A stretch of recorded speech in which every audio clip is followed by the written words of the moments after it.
오늘 우리에게 주시는 하나님 말씀은 마태복음 27장 1절부터 10절 말씀입니다. 마태복음 27장 1절부터 10절 말씀입니다. 우리 함께 들으면서 또 보면서 하겠습니다.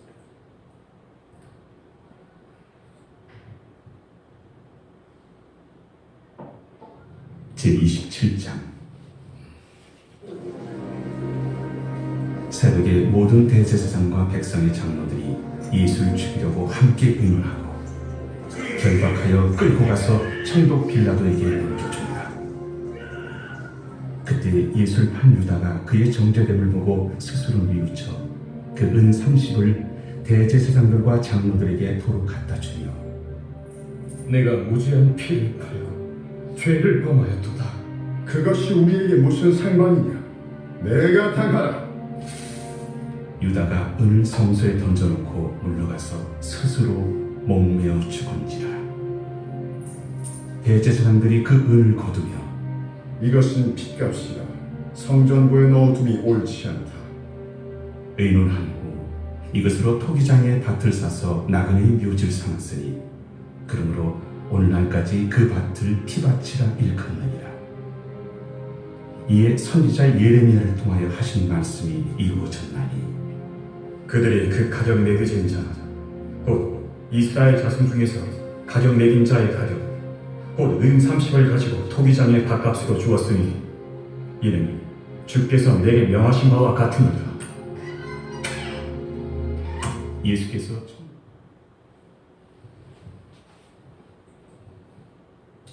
오늘은 잘못된 선택이 잘못된 결과를 낳는다.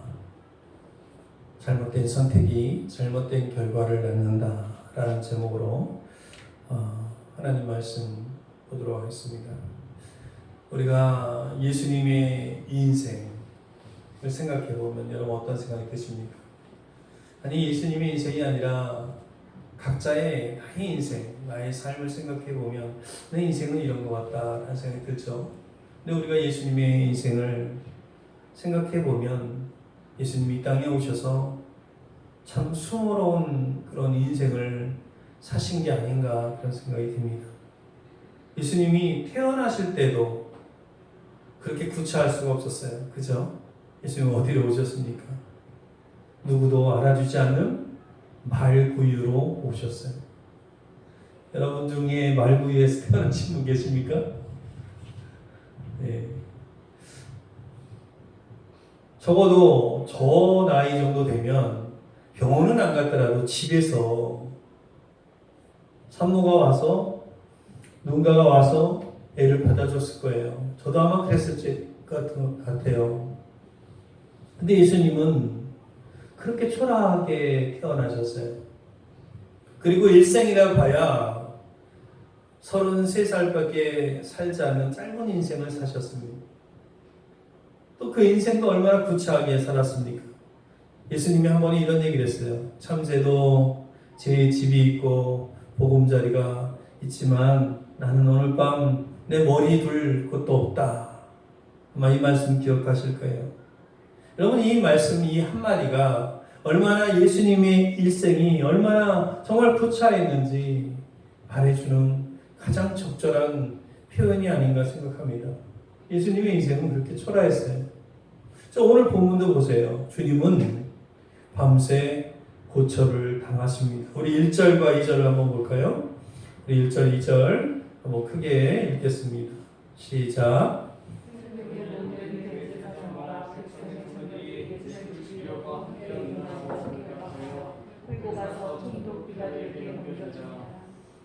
이 백성의 장로들과 대제사장들과 또 그 무리들이 예수님을 빌라도에게 데려간 이유가 뭐예요? 로마 정부가 대제사장이나 장로, 백성의 장로들에게 사형을 행할 그 권한을 주지 않았습니다. 그러니 자기들이 마음대로 예수를 붙잡아도 사형시킬 수 없는 거예요. 그러니 누구에게 데려간 거예요? 빌라도에게 데려간 거예요. 이 빌라도에게 넘겨진 주님은 십자가형을 받으셨습니다. 그래서 여러분 죽을 때가 얼마나 예수님이 수치스러우셨습니까? 예수님은요 강도들 틈에 섞여서 죽으셨어요. 또 죽은 다음에도 묻힐 곳이 없어서 남의 무덤에 들어갔습니다. 누구의 무덤이었어요? 아리마대 요셉이라고 하는 그 무덤에 들어갔어요. 죽어서조차도 누울 곳이 없는 아주 초라한 무덤. 제가 어저께 한 장면 하나 봤는데 페루에도 그렇게 확진자가 많이 아까 집사님이 얘기하셨던 그런 바이러스 때문에 람다죠. 예, 람다. 예. 근데 그것 때문에 사람이 죽는데 거기에 희한하게 이게 콘크리트로 관 모양으로 이렇게 만들어 놓은 다음에 관을 거기다 쏙 집어넣더라고요. 우리랑 다르죠. 나라마다 장례 풍습이 다르니까. 아주 초라한 그런 장례식을 치르는 걸 봤어요. 예수님도 죽어서조차도 누울 곳 하나 없는 그런 아주 초라한 죽음이었습니다. 이것이 예수님께서 이 땅에 오셔서 사람들로부터 받은 대접이었어요. 그런데 그 많은 모습들이 예수님에게 수모였겠지만 뭐니 해도 가장 큰 수모가 뭐예요? 제자로부터 배신을 당한 일일 거예요. 이 세상에서 당할 수 있는 가장 큰 수모가 아닐까 싶어요. 자기가 가르쳤던 제자로부터 배신을 당하는 거예요. 예수님이 붙잡혀가자 제자들이 다 뿔뿔이 도망갔습니다. 자기 살겠다고 다 도망갔어요. 그죠? 근데 그 중에서도 가장 큰 배신이 뭐예요? 이 제자들 가운데 가룟 출신의 유다라고 하는 이 제자가 스승을 팔아먹은 배신일 거예요. 오늘 본문의 내용이죠. 예수님은 배신을 당한 것을 끝나지 않고 십자가에서 죽임을 당했다는 것은 얼마나 비참한 것입니까? 그죠? 세계사의 역사를 보면은 가장 배신을 한 사람이 누구냐면 가장 가까운 데 있는 사람. 거의 대부분이. 그렇죠? 가까이 있는 사람들이 비해서 배신을 당하고 왕 자리에서 물러나게 되는 그런 일들이 벌어져요. 예수님도 그랬어요. 그리고 비참하게 십자가에서 죽으셨다는 거예요.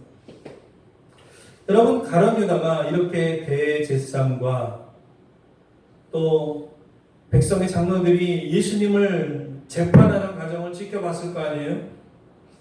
그 재판하는 과정을 지켜보면서 가룟 유다가 무슨 생각을 했을까요? 그리고 무엇을 깨달았을까요? 재판이 공정하다고 느꼈을까요? 내가 이제 예수님 어떤 자기의 어떤 정당한 생각에서 지금 팔았는데 공정하다고 느꼈을까요? 아마도 그러지 못했을 것입니다. 공정하기보다는 그 재판을 바라보면서 이 대제사장과 백성의 장로들이 얼마나 악한지를 명확하게 알게 되었어요.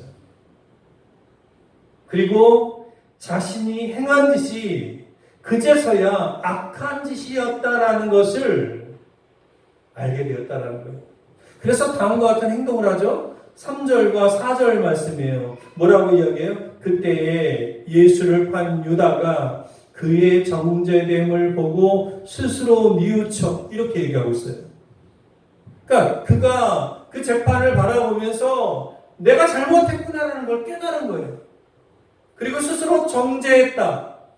내가 죄 있다는 걸 알게 됐다는 거예요. 깨달았다는 거예요. 죄를 깨달았어요. 유다는. 죄를 깨달은 게 중요하죠. 죄를 깨달았어요. 그리고 뉘우쳤대요. 그래서 어떻게 행동을 합니까? 그 뒷부분을 한번 읽어볼까요? 시작. 그 은 30을 시작.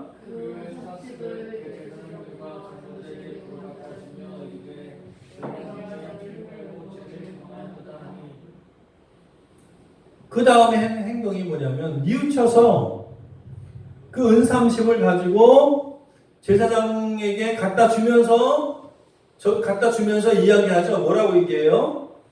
내가 무죄한 피를 팔고 죄를 범하였도다. 이렇게 이야기합니다.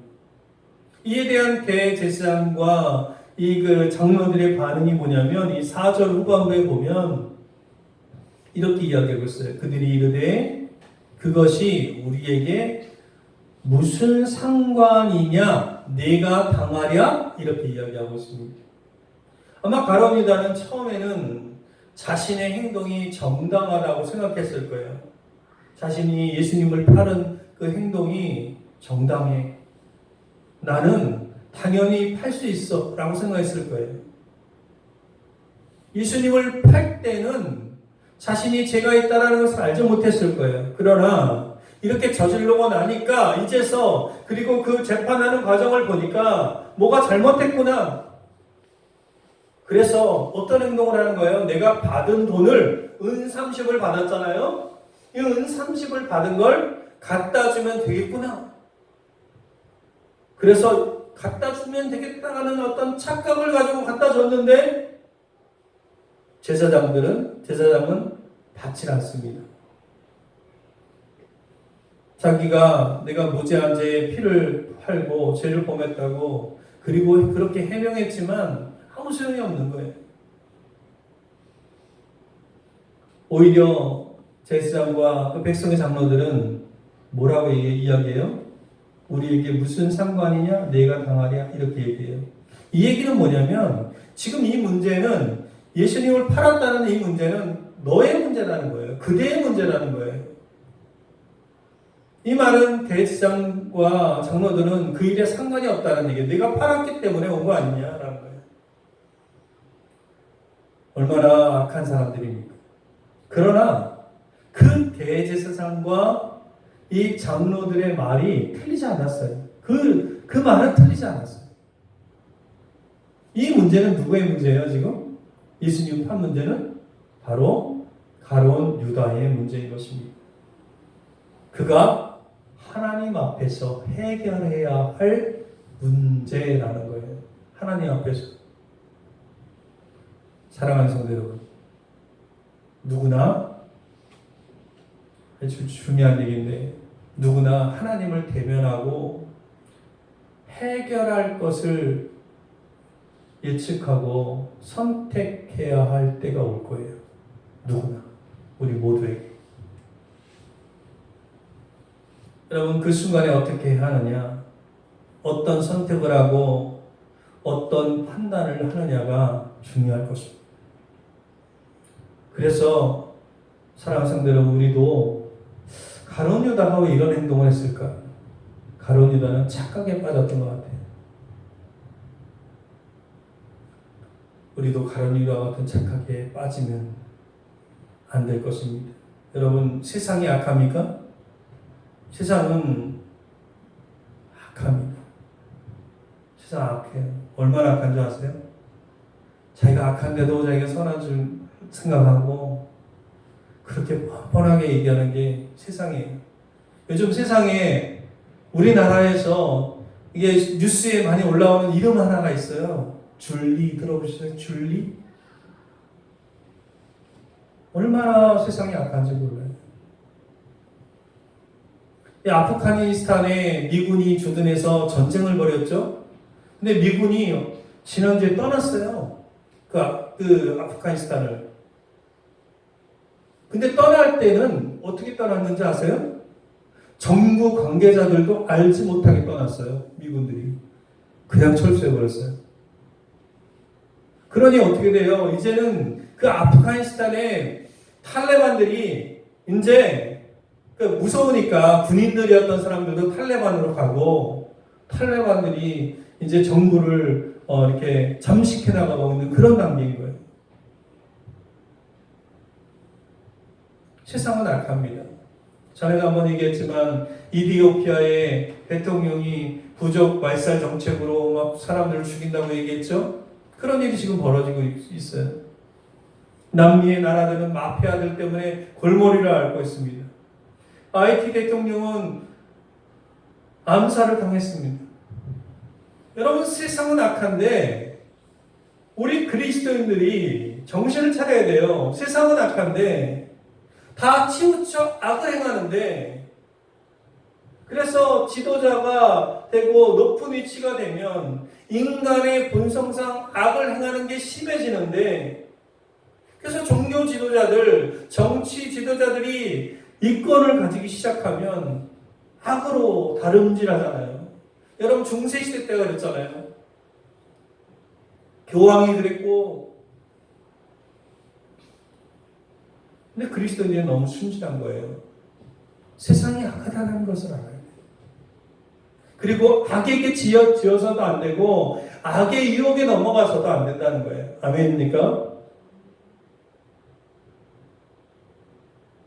우리 그리스도인들이 누가 죄를 짓든 누가 죄를 짓지 아니하든 상관하지 않고 그냥 자기 이익에만 골몰해서 살아가면 안 돼요. 세상이 그러거든요. 그 세상을 따라가는 거고요. 악을 따라가는 것입니다. 세상은 다 치우쳐서 악을 행합니다. 선을 행하는 자가 없다. 시편 14편에 보면 뭐라고 이야기하고 있냐면, 우리 한번 크게 읽어보겠습니다. 같이 한번 읽겠습니다. 시작. 여호와께서 하늘에서 인생을 굽어 살피사 지각이 있어 하나님을 찾는 자가 있는가 보려 하신즉 다 치우쳐 함께 더러운 자가 되고 선을 행하는 자가 없으니 하나도 없더라. 하나님께서 하늘에서 지켜보시는데 뭐라고 이야기하고 있어요? 인생을 굽어보시는데 거기에 하나님을 찾는 자가 있는지 보려고 했는데 다 치우쳐서 함께 더러운 자가 되고 선을 행하는 자가 없으니 하나도 없대요.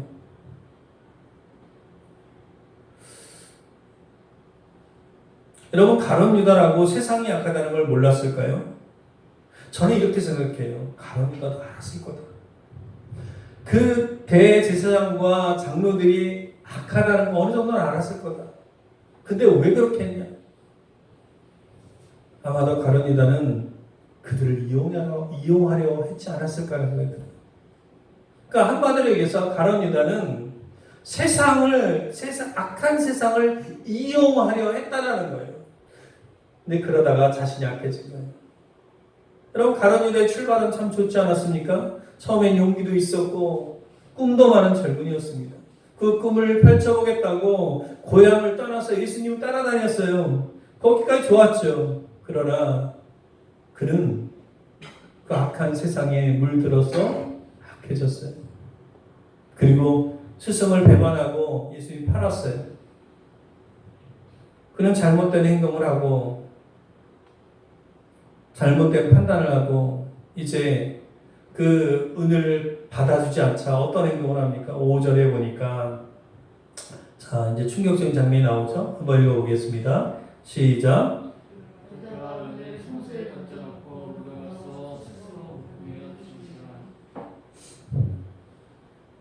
유다는 그 돈을 받지 않자 그 은전을 던져놓고 그 죄책감을 이기지 못하고 어떻게 했어요? 여러분, 무죄한 자의 피를 흘릴 때 구약에서 어떻게 이야기하는지 아세요? 그것은 오직 살인범 자신의 피로 대신해야 돼요. 그러니까 이 유다도 절망감에 그만 나가서 목을 메고 자살을 하고 말았어요. 자신의 죄를 깨달았잖아요. 유다도. 그죠? 알았잖아요.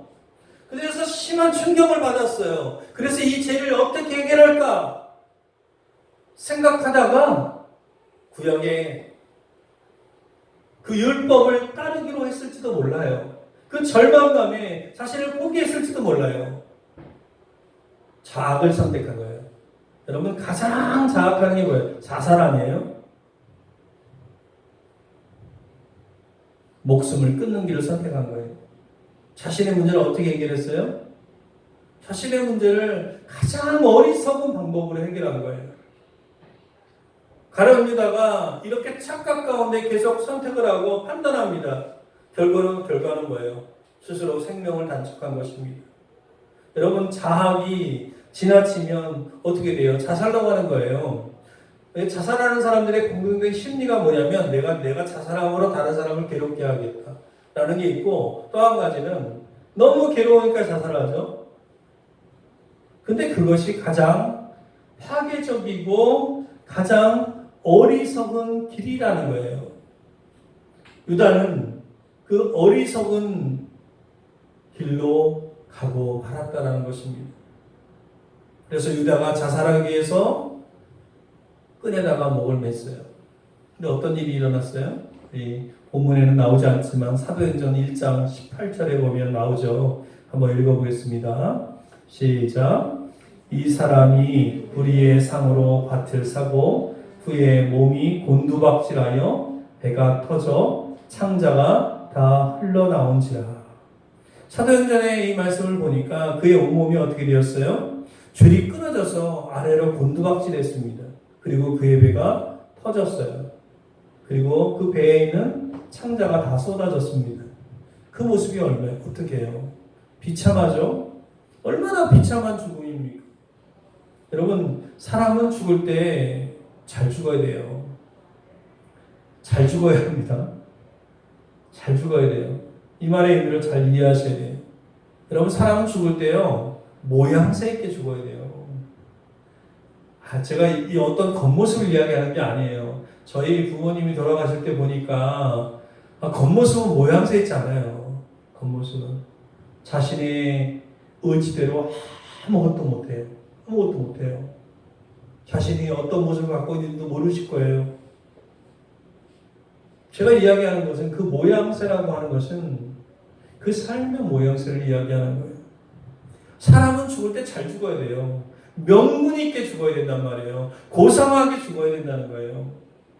사람은 죽음의 모습에 따라서 그 인생이 새롭게 평가되는 것입니다. 여러분, 잘못된 선택은 잘못된 결과를 낳는 거예요. 그럼 유다는 어떻게 해야 됐어요? 그런 상황에서 지금 유다는 어땠어요? 용서받지 못할 죄를 자신이 발견했어요. 깨달았어요. 오늘 본문에 보면 유다는 지금 자신이 죄를 지었다는 것을 알았다고 이야기하고 있어요.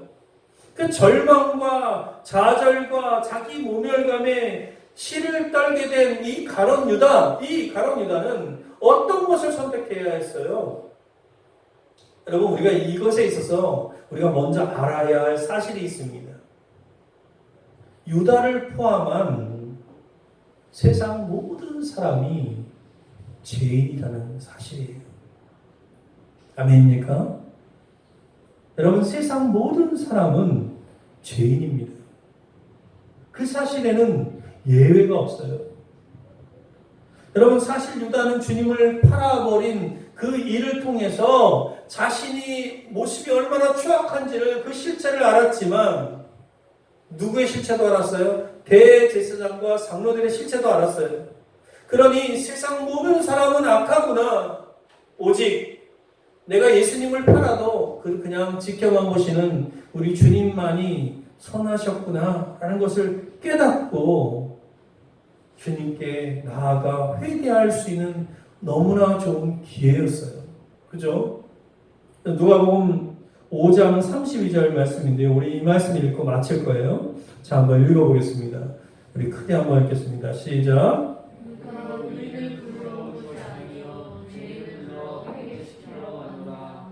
여러분, 가룟 유다는요 3년 내내 주님을 따라다니면서 이 메시지를 들었을 거 아니에요? 그죠? 주님은 공생애를 시작할 때부터 제일 먼저 하셨던 말씀이 뭐예요? 회개하라, 천국이 가까웠느니라. 자, 예수님 뭐라고 얘기하시는 거예요? 내가 의인을 부르러 온 것이 아니라 죄인을 불러 회개시키러 왔노라, 이렇게 얘기했어요. 이 가룟 유다는 3년 내내 예수님을 따라다니면서 이 말씀을 들었을 텐데 왜 그렇게 하지 않았어요? 왜 이 말씀대로 살지 않고 이 말씀대로 회개하지 않았던 거예요? 가룟 유다가 왜 그러지 않았을까? 자, 우리보다도 더 예수님의 기적도 봤고, 그죠? 우리보다도 더 누구 놀라운 것들을 또 바라봤고, 예수님의 정말 주옥 같은 말씀도 다 들었을 텐데, 가룟 유다는 왜 그렇게 하지 않았냐는 거예요. 왜 그랬던 것 같습니까? 그는 말씀을 들었을 때 한 귀로 듣고 한 귀로 흘렸을 거예요. 오로지 유다 그 자신이 관심 있는 것에만 관심을 두고 마음을 두고 예수님을 따라다녔을 거예요. 자신의 관심, 자신이 출세하고 싶은 관심, 자신이 그 이 세상에서 성공하고 싶은 그 욕망, 그래서 이 세상의 메시아 왕국이 만들어지면 자신이 그 어느 자리에서 어떤 일을, 훌륭한 일을 하고 싶은 그 생각, 오로지 그 생각 때문에 주님의 말씀을, 자, 하나님 나라의 보화 같은 말씀을 전해도 한쪽 귀로 듣고 한쪽 귀로 흘리는 거예요. 그의 이러한 잘못된 신앙생활이, 잘못된 선택이 잘못된 결과를 가져왔다는 거예요. 여러분, 가룟 유다가 회개에 대한 말씀을 온전히 들었다면 다르게 살았을 거예요. 오늘 이 말씀 우리에게 주는 교훈이 있습니다. 여러분, 하나님 말씀을 온전히 듣고 하나님 말씀을 간과하지 않는 삶을 살아야 되는 거예요. 아멘입니까? 이쪽 귀로 들었다면 여기에 머물러야 돼요. 머릿속에, 마음속에. 그래서 설령 우리가 저주받을 죄를 가지고 있다 하더라도 하나님께 나아가야 하고 그때부터 주의 긍휼을 구해야 한다는 것입니다. 아멘입니까? 자신의 판단과 자신의 생각이 항상 하나님 앞에 악해 보일지라도 주님 앞에 나아가면, 주님의 긍휼을 이루면 살아갈 수 있다라는 그 고백을 할 수 있어야 한다는 것입니다. 그러나 유다는 옳은 판단을 하지 못하고 잘못된 판단을 하고 말았습니다. 여러분, 가룟 유다가 자신의 죄를 깨닫고 회개했다라면, 여러분, 예수님을 3번 부인하고 회개했던 베드로와 같은 그런 사도로 인생의 후반기를 멋지게 살아갈 수 있지 않았겠어요? 가장 큰 죄를 지은 자신이 아닙니까? 예수님을 팔았으니까. 그러니까 만약에 그가 회개했더라면 그 후반의 인생이 더 겸손하고 더 낮은 마음으로 성도들을 섬기는 그런 사도의 삶을 살지 않았겠어요? 여러분, 누가 그랬어요? 베드로가 그랬잖아요. 베드로는 그래서 자기가 그러잖아요. 나는 십자가를 똑바로 달려서 죽을 수 없다. 베드로가 죽을 때 십자가에 거꾸로 달려 죽었지 않습니까? 그의 겸손한 자세는 그의 회개에서 나오는 거예요. 그런데 불행하게도 이 가룟 유다는, 우리 가룟 유다를 떠올리면 무엇을 떠올립니까? 배신자, 배신자의 대명사 아닙니까? 자기 한 사람의 욕망을 위해서 살아가다가 그 욕망이 이루어지지 않게 되자 스스로 인생을 포기한 저주스러운 인생의 대명사가 되고 마는 거예요. 여러분, 얼마나 불행한 일입니까? 사랑하는 성도 여러분, 그러므로 오늘 메시지는 이거예요. 우리가 어떠한 큰 죄를 지었을지라도 잊지 말아야 할 것은, 용서하지 못할 것 같은 죄라도 하나님이 용서하신다는 것을 잊지 말고 회개하는 하나님의 자녀로 살아가야 한다는 것입니다. 아멘입니까? 여러분, 안타깝지만 귀한 사도가 될 수 있었던 유다가 정말 마음이 아파요. 그죠? 그런 귀한 사도가 될 수 있었어요. 사랑하는 성도 여러분, 어떤 죄라도 하나님이 용서하지 못할 죄는 없으십니다. 말씀해 보니까 이런 말씀이 있어요. 이사야 1장 18절. 오늘 찬양할 때도 불렀지만, 여호와께서 말씀하시되 오라 우리가 서로 변론하자. 너희 죄가 주홍 같을지라도 눈과 같이 이어질 것이요 진홍같이 붉을지라도 양털같이 희게 되리라. 아멘입니까? 여러분, 우리가 살면서 죄를 짓고 또 어떤 죄는 정말 주님이 이 죄를 사해 주실까 하는 의심이 들 정도로 의심이 그런 그에 느껴지는 죄가 있어요. 하지만 하나님께서는 다 사해 주심을 여러분 믿으시길 바랍니다. 회개할 때 하나님은 다 용서해 주신다는 거예요. 그러므로 우리는 구원의 은혜, 구속의 은혜를 입은 자로서 더 이상 죄에게 종노릇하지 말아야 할 것입니다.